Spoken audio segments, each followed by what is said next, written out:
I'm Charles Hunter. I'm Managing Director of the Mudlark production company. We call ourselves Mudlark. And we're a digital production company. That's the easiest way of describing us. We make games, apps, online experiences. We make creative objects and experiences that come out of the web and new digital technology. One of our recent projects was Half the Sky, a series of 3 mobile games we made for India and Africa. We were originally asked to pitch for a Facebook fundraising game, which was a sort of scoping, prototyping exercise on that for this Half the Sky movement, which is about women and girls and the lousy position they have in large parts of the developing world. At that stage, we didn't really have the scale to do this. It was for an American client, because it's an American-based organisation.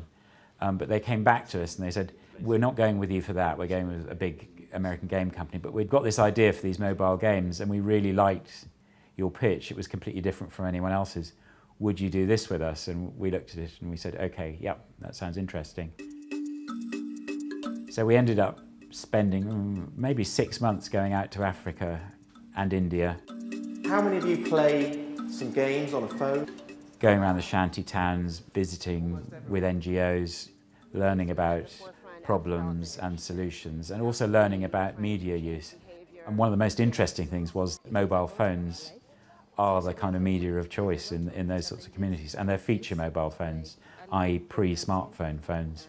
So we then had to design 3 games which were about issues, social impact games we call them, which were about issues that affect women and girls in those societies, and then design and fit them onto a phone with a tiny capacity and a pretty small capability of doing a lot of things. We had to scour England to find developers with J2ME skills, that's the old Java to mobile skills that would work on, Nokias and Motorola's.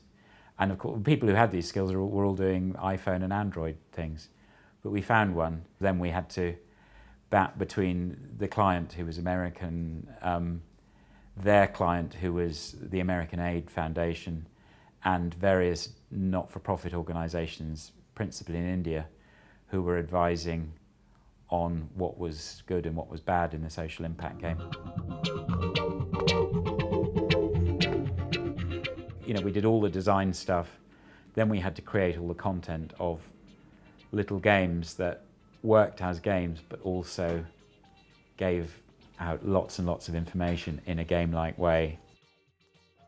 For Half the Sky, we were doing something new, even though we were doing it on a very old technical platform. That had its own demands, because although the developer we got was brilliant and knew what he could do with it, the expectations, even within our design team, and certainly from our clients, who were all carrying around iPhones, was they were always trying to push the games to do more than they actually could, to carry more information, to do more visual things.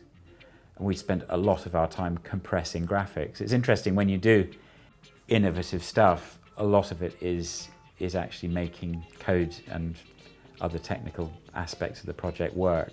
It's not thrillingly creative, it's quite hard sort of spade work. Then we had to get it translated, because we had it in Swahili and Hindi and English.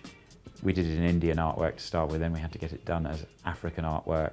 And then we had to hear back from people that you wouldn't have a bottle that shape anywhere in East Africa, or they wouldn't have a TV in that room, that sort of thing, even though these were kind of cartoon TVs. It goes on and on and on. But I mean, it's like producing any media product in a way, but you're doing it on an evolving technical platform. But at the other end of it, we had a whole body of stakeholders who all had to be satisfied.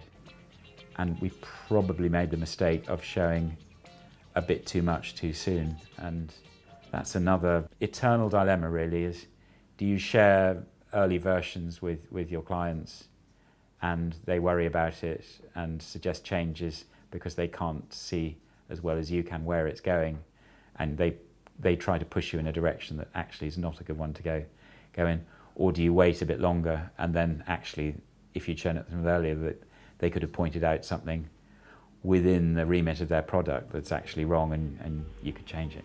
So it went on for about a year and a half, but the results were pretty good actually, and we've been nominated for international awards. I'm Dick Penny, I'm Managing Director of Watershed in Bristol, and we're an organisation that engages in ideas and talent. The key to successful collaborations is working with people who bring something different to the collaboration. So, those differences can be that you come from different disciplines, they can be that you come from different institutional contexts, but they can also be that you come from different cultural backgrounds. So people from other countries are coming with quite different questions and experiences. And so working internationally can actually add value to both. You get to learn a bit about the market in the other country, but also people tend to be thinking slightly differently. I mean, the world, is a very competitive place. Now, if you've got something that's absolutely unique and compelling, then maybe, but otherwise you need some sort of in. So we've started to work quite a lot internationally, but we've invested a lot of time in doing that. And we do a lot of research on what's going on. So we publish an awful lot of our outcomes on the internet, which attracts people from around the world to then start asking us questions. So often releasing some of what you do, sharing some of your knowledge is a good way to start attracting people to you. We now try to have an approach where we suggest to clients that the schedule is basically a scoping stage, a pilot stage, and then a build to launch stage. And that gives you time to, at the end of each of those stages, particularly the scoping stage, you can meet and adjust because of what you've learned from research and development. And you kind of need to have a budget that will encompass all of those and will also give you some wriggle room.